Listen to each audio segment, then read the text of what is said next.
So there are fees associated with these things. Can you charge these to the tenant? Sure, and you all are doing that, of course. There is no cap to these fees. So the commission has not said you are capped at a certain level.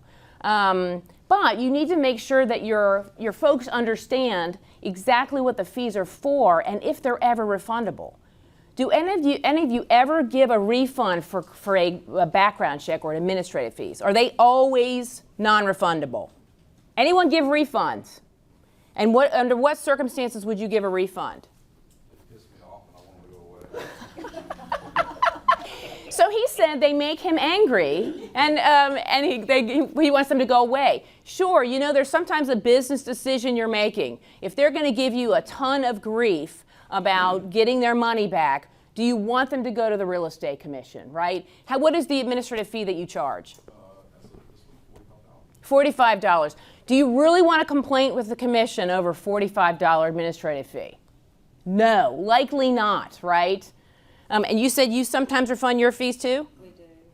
And we have several applications come in all at once, then we run them as we go and refund the rest. There you go. So she says what her policy is in her firm is if she has multiple applications, she refunds the ones that are not successful. That's really interesting. So I'm sure you get more people coming to apply because I figure they understand that they might get a refund if they are not successful.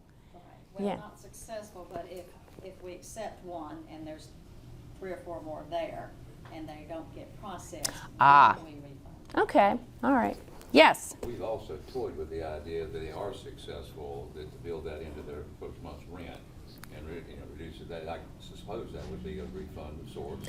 It is a sort of a refund. So he says he builds his into, they're thinking about building it in so that the administrative fees become part of the application fees, the rents and all of that. Sure, can he do that? Could you say, I'm going to apply your administrative fee if you're approved? Sure, sure.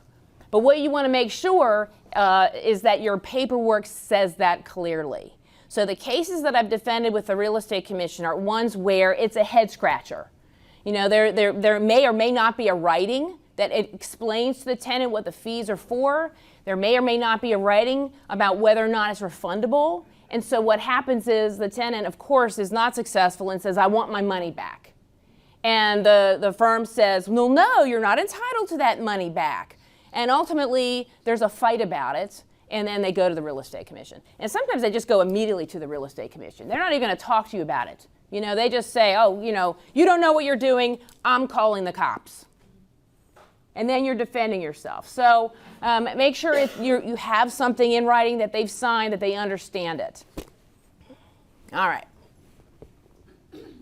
Vacation rental companies, I wanted to make a little aside. They can actually charge cleaning fees. The commission has said typically these cleaning fees need to be rationally related to the cost of cleaning.